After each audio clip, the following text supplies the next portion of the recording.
And today we're going to talk about some of the advantages and challenges of buying an existing business and then kind of juxtaposing that to a franchise brand. Because we hear this a lot with a lot of our clients. They initially start looking for a brand that already has some revenue, has some operational history, and some positive cash flow. So kind of the buy and build model, which is common in, just in the country today at all sorts of different levels of business. So want to dive deep into why that can work, and then kind of more also why they can be hard to find good deals, and how that ties into what we do on the franchise side. Yep. Yeah. So I would say one of the most common things I hear from someone on the first call is, all right, Steve, so what I'm looking for, I don't know if you've heard of this before, but I want an established business that's been around for 10 plus years, has had a single owner, great revenue, but room to build, is extremely profitable, and the owner wants to leave the business because Retiring. They're ready to retire, and they just want me to buy it and just. Oh, and do they have owner financing? Yeah, right. Yeah. So, especially the owner financing one's a little bit of a joke. Yeah. Most people we talk to don't quite. Correct. That, Yeah. but yeah. And the reason why I present it like that is because don't we all? Yeah. It's we'll buy it. No offense. Exactly. We won't give it to you. Sorry. Yeah. It's no different than when you ask a realtor, okay, I want a house that's, it needs a little bit of paint and, patchwork, nothing too major. Up and coming area, but not too bad. Mm-hmm. And I wanted a good price. I don't want to pay like market value. If I can get like a little less, so I can put my, $2,000 in and, basically flip it for $100,000. Yeah, right. Yeah. Of course, if a realtor saw that deal, they would buy it themselves and make that money. So, yes. And then the reason I'm not making fun of people who say that, it's just poking fun because sure, they're not in it every day, and it's the right attitude. It's not wrong. It just it's the realities of actually getting something on the marketplace are harder. Yeah, and I think it's important to put yourself in that person's position, because it's not like businesses like that don't exist. There's plenty of local businesses that are like that, but if you're Jerry, who's about to retire and has a business that's super profitable, all your employees are super loyal, who's the first person you're going to try to bestow that to? Your family, you know what I mean? Yep. Whether it be a child or a brother or anyone, you know what I mean? You want to keep it in the family. And if you can't do that, you're going to get a good price for that. Sure. And a lot of times there's whenever there's money to be made, there's higher powers at play. And, whether it be, someone who buys businesses for a living or private equity or whatever, they already have their feelers out, and they're already getting their hands into certain industries and businesses that are more than likely going to be selling soon, similar to that. So, or not even likely selling soon. They just present offers. Fair. Yeah, Exactly. We hear this all the time. Good business owners, they just get offers. Yeah.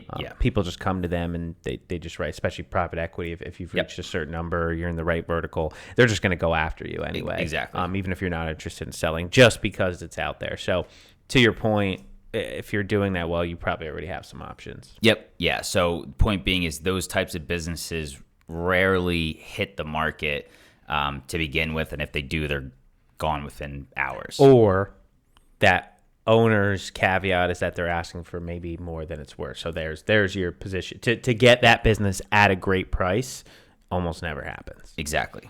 So there's a reason that if it went to the marketplace, I have one in particular I can think of that's been listed for a while that fits all those, but it's overpriced. He wants more than it should. So there you go, right? So it's all the things everybody wants, but he wants a lot of money for it. So that's why he's having trouble selling it.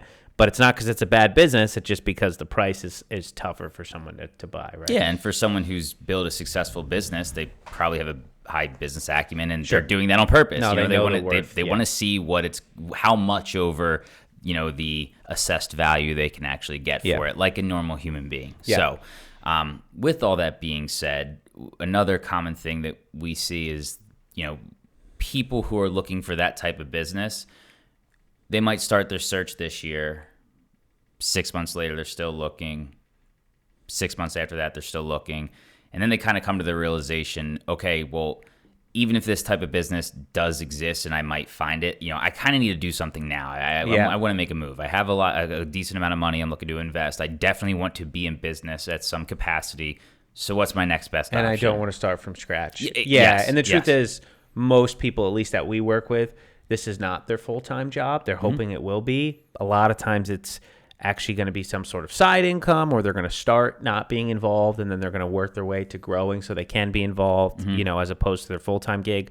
So to find these deals is a job in itself, essentially. You'd have to go out and be in, like private equity. They're vetting different sort of companies, and they're reaching out and they're making offers. So they have divisions that are exclusively responsible for finding pre-market deals. Yeah, exactly. Oh, yes, exactly. Teams of people doing that this is their full-time gig. So, like you said, it just, if this is only your side business or side goal, it's going to take a lot of time if you're going to do it. And most of the time, people that we work with, and if you're listening to this, you're likely, you're ready to get started. Maybe you're not going to jump in for no reason. You're not going to rush it, but you're not hoping to find something. You're not willing to wait 5 to 6 years to find the perfect deal. You probably want to do something within what we call the active time frame, 6 to 12 months, give or take. Maybe it's 18, maybe it's a little bit longer, but but it's not.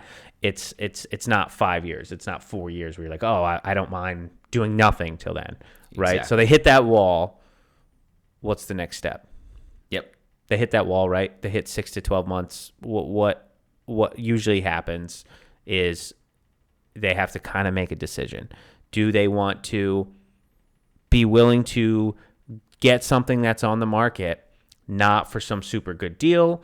Or are they willing to buy a business that might be a little bit distressed for various reasons? Could be debt, could be the owner hasn't set it up, could also be not have the financial history. Like it has some revenue, some cash flow, but it's only been a couple years. It's not performing quite as well, but you're taking a bigger risk. Or what we like to convert people over to, and they start to open their minds to after they have experienced some of this, trying to buy a business is a franchise. Yep. Yeah, and in my opinion, and of course I'm biased, but it is the right move for most individuals in that situation, because realistically, pioneering entrepreneurs, they want to start something from scratch because they have it built into their blood that they want to, start it bootstrap from the ground up and really make something that's their own. With most people that we work with, that's not necessarily the motivation. The motivation is to either replace their current income, have some time freedom. They want to leverage a business to give them a certain lifestyle. It's not necessarily about the business itself and having that be like a passion project. It's the lifestyle and quality of life that comes from it. Yeah.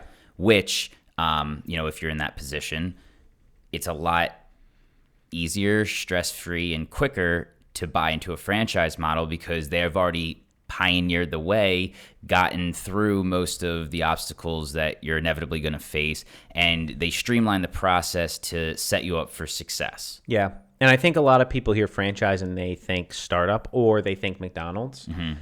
And that's really not the case. You are starting a new location, but you are piggybacking off of an already established brand. Now, yes, you are opening a quote unquote new territory, a new market, right? It isn't exactly in the zip codes that you're looking to go in, but they've done it in enough places, if you're looking at the right established brands, that they have the data to understand what works. And particularly, if you're in this market and you're looking to invest in a franchise because you're in the position that you're talking about, you're not, like you said, you're not looking at something that's a passion pioneer project. You're probably looking at, and we would push you towards more established industries, home services that people know, or that the brands themselves know there's a market for it just based on data, right? You're not talking about, there's nothing wrong with getting into cannabis, but it's a totally different thing than if you're getting into, painting, because there's a lot of painting pretty much everywhere, particularly in the right market. So that's something you can think about when you go, well, but it's a quote unquote new business. No, it's really not. It's actually an extension, of an established system. Yeah, especially, and everything you said is absolutely correct.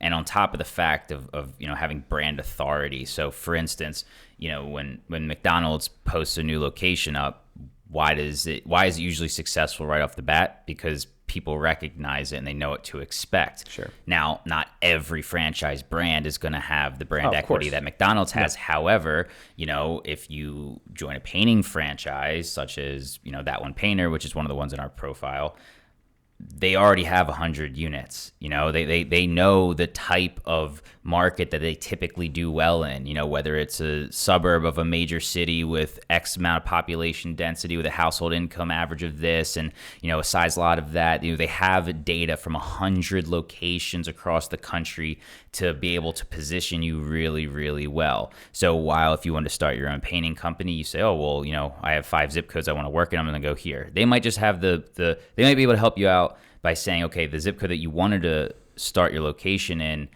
doesn't have the ideal candidate. If you go 2 zip codes over, you might be able to, get that market a little quicker because especially in home service, being a couple zip codes away really matters.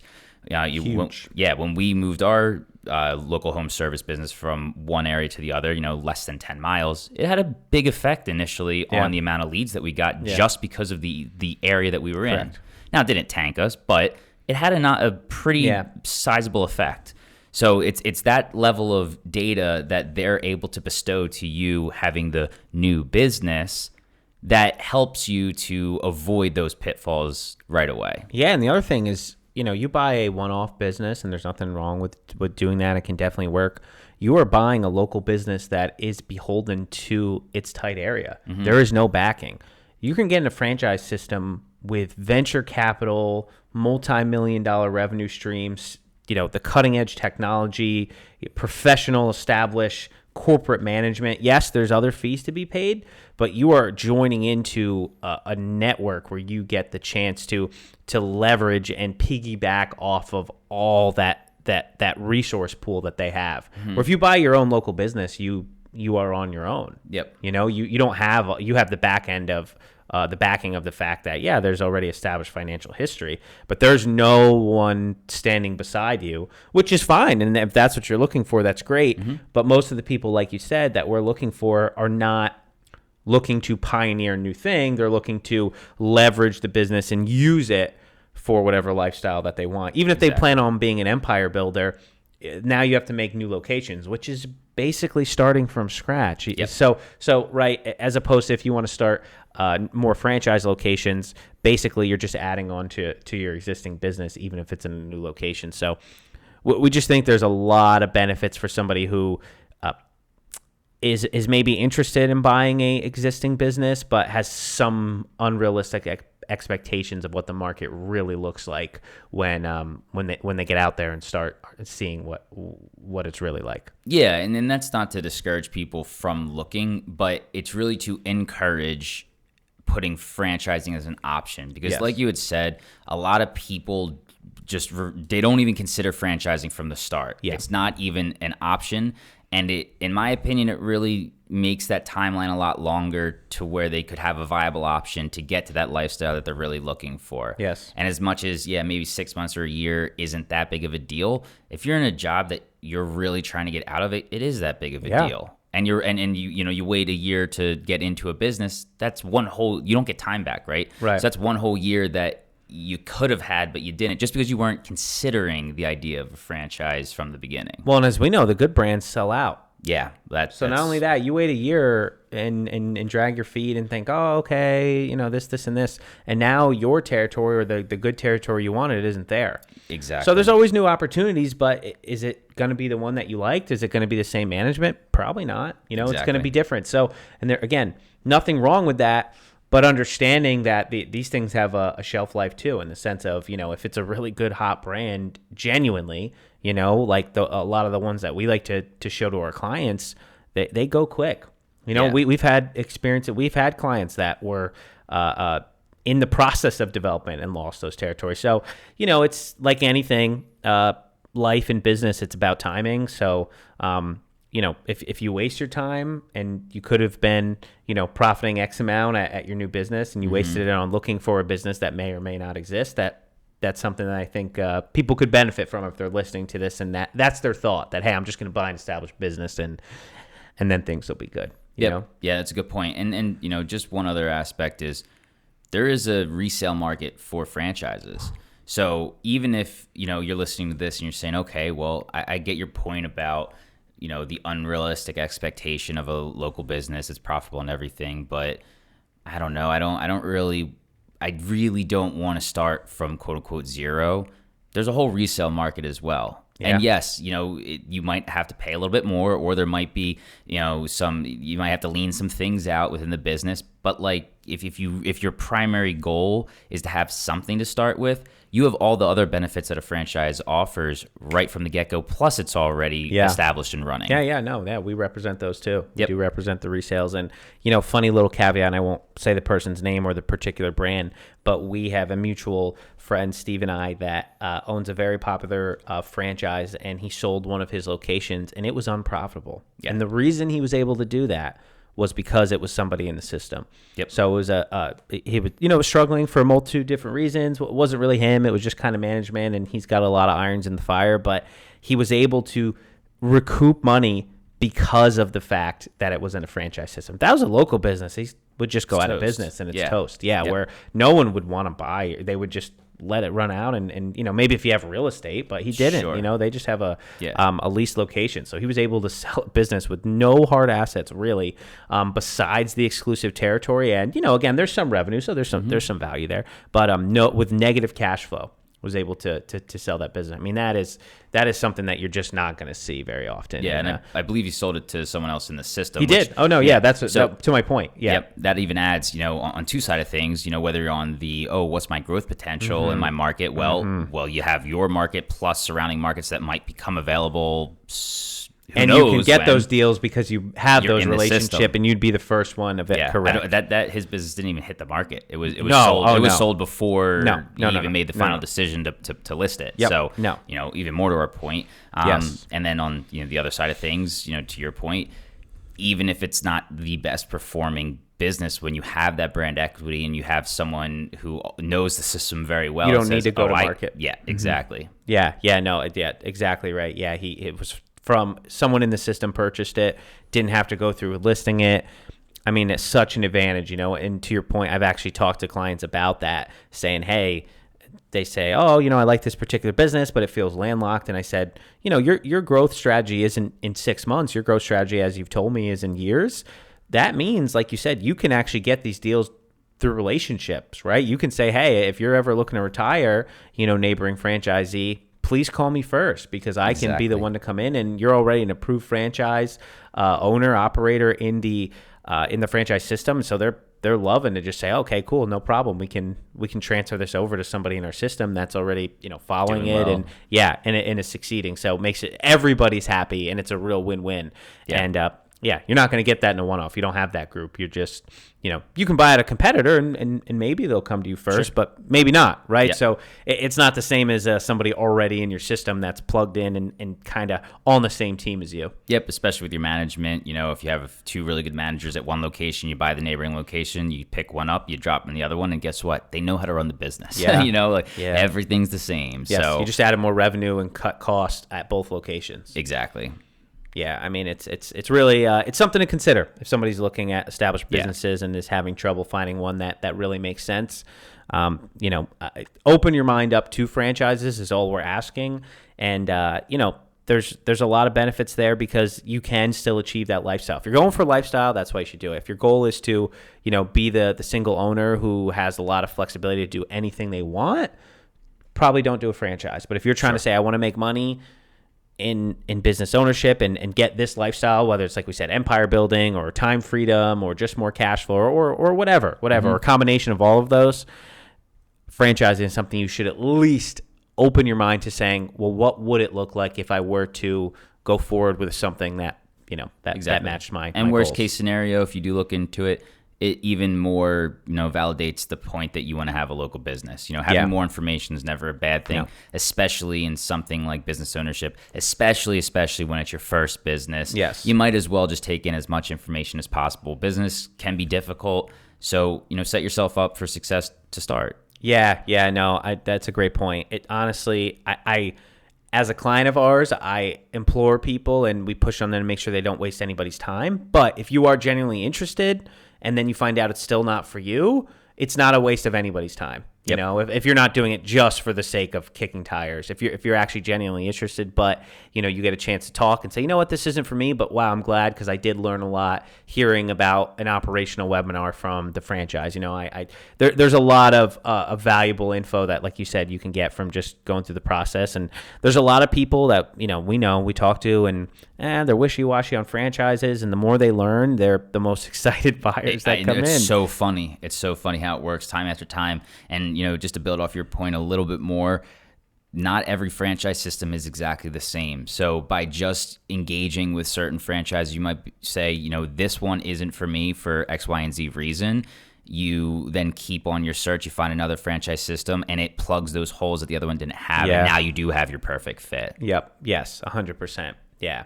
Yep. That's a great point. So cool. Yeah. Well, if anybody has any questions, reach out to us and we can, talk about established business franchises because that's what we work with, or new opportunities, and get you a perfect franchise and match you up. Yep, and I promise everyone I will be looking out for that super profitable local business where the owner's looking to retire, and I'm going to buy it. Yeah. All right, everyone. Until next time. Bye.